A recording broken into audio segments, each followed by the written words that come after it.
Well folks, another DLC has come out for Jurassic World Evolution 2, another free update has landed, and another 3 months has passed in our inevitable trek towards the all-encompassing void. As per usual, I'd like to take a look at the state of Jurassic World Evolution 2 after these major updates, and discuss a couple of things, both A, how far the game has come, and B, what could be the next addition to the game to keep it improving post-launch even further. Now the first one of course doesn't take too long, but it is worth saying every single time that the free updates for this game continue to be really good, with the changes to lights and lagoon decorations and pterosaur interactions all coming, and more, all coming in the last major patch. The game is substantially better than it was at launch, and having played the first game very recently, much better than the first game ever was. That doesn't mean it's perfect, of course, there's always scope for improvement, so we'll go through the rest of the video with a list of the things I think could still be worked on to make Evolution 2 even better than it is now. I don't know when Evolution 2 will stop being supported, we're about a year in so far, or if there's some things the community wants that the devs just aren't interested in.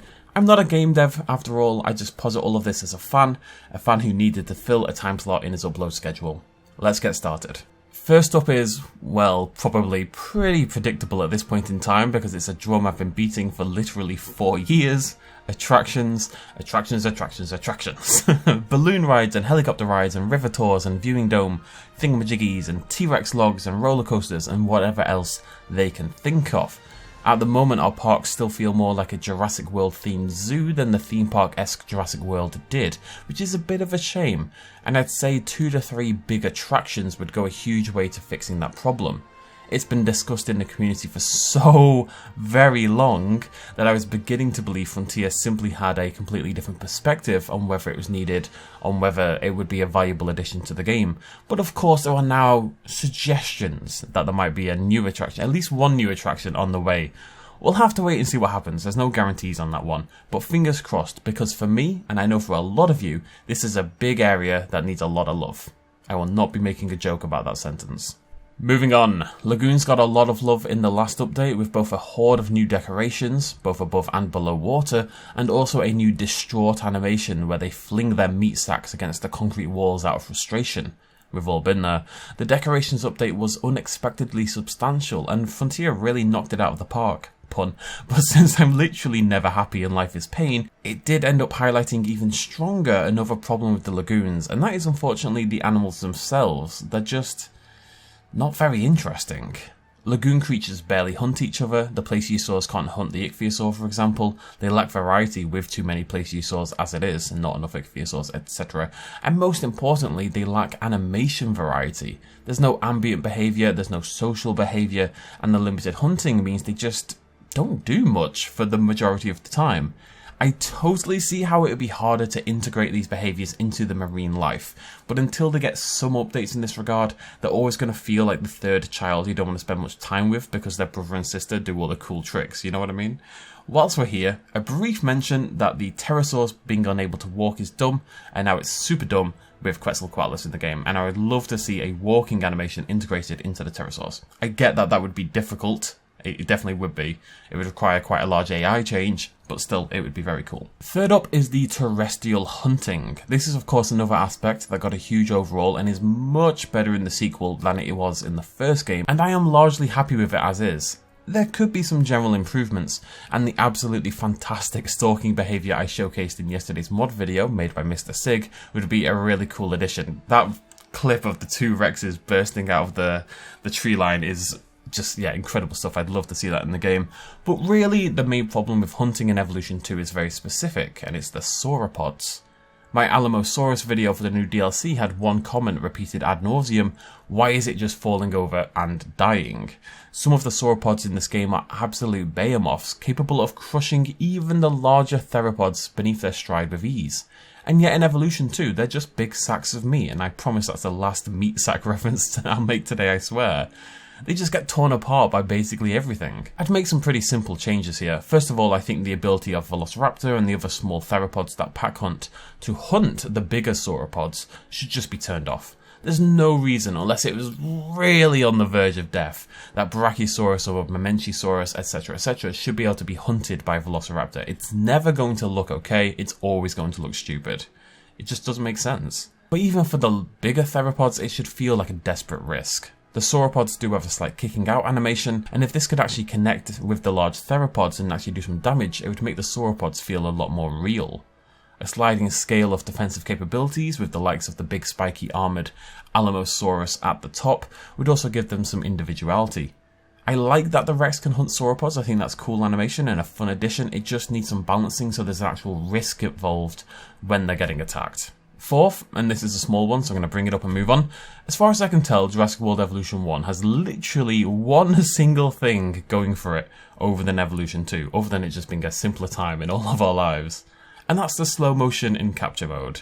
This was immensely helpful when making videos, for YouTube for me, but also for lots of you at home who want to record cool things. It was just a cool thing to have in general, and since it's already been designed and made, I just don't see why it's not made the transition into Evolution 2. I would really love to have it back. Pretty please. Fifth and finally, because I think 5 is a cool number and 6 is a third of the way to hell, and I feel I'm already past that point anyway, more stuff. No explanations, we'll be moving on now. Okay, I'm kidding. Yes, I scripted this whole thing. Anyways, the decoration and fences and foliage types, etc. in this game do keep expanding, and again, it's levels above where it was in the past, but we could always do with a little bit more. I think we'd all be really excited about a pig or cow feeder. The pig one, I think, could even use the same animation sets as the goat in terms of when it's getting hunted, and wouldn't require that much changing. It'd just be a nice nod to Jurassic World and give us a little bit more variety. Cows, I think, would be more difficult because you imagine you'd need a new kill animation. It doesn't quite fit the shape of anything in the game at the moment, but I think we'd all be okay if all the small theropods have the same animation or the medium theropods have the same animation, etc, etc. More fences too. The invisible fences from Dominion update are really cool, really useful, but now the ones that are clearly missing are those more utility, quirky little ones. I'm thinking like a smaller half-height sort of fence you could use for, say, a Dryosaurus habitat or something, and that would allow you to build your own petting zoo a la Jurassic World without the need for a big custom attraction in and of itself. I do suspect the problem with this idea is that how the larger dinosaurs would interact with it. They'd just step over it in theory, and it would require a custom behaviour, custom animation, yada yada to make it work. More paths, something that's been neglected throughout all the updates so far, and more decorations too.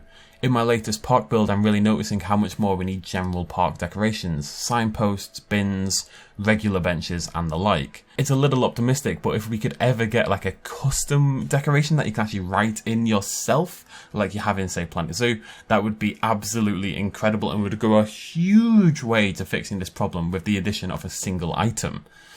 Again, I do want to stress this aspect is way better than it used to be. There's always room for improvement though. I'd also like to see all the foliage options available, if only to next-gen and PC players. I imagine that would be a bit tricky on the older consoles.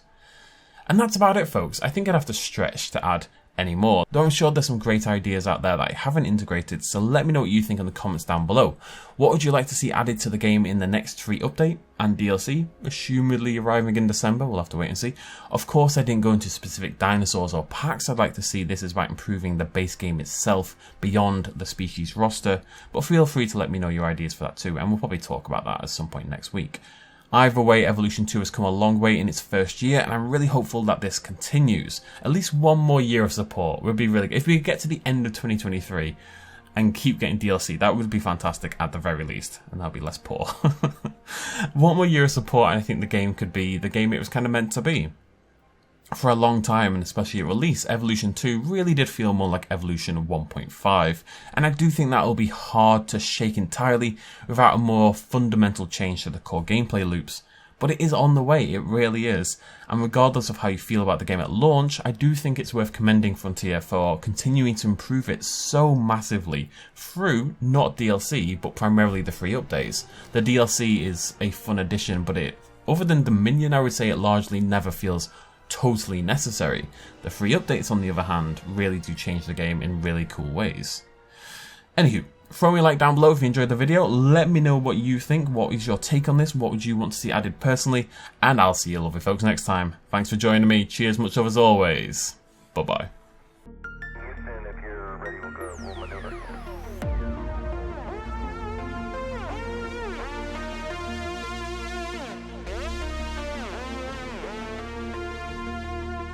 Reaching out.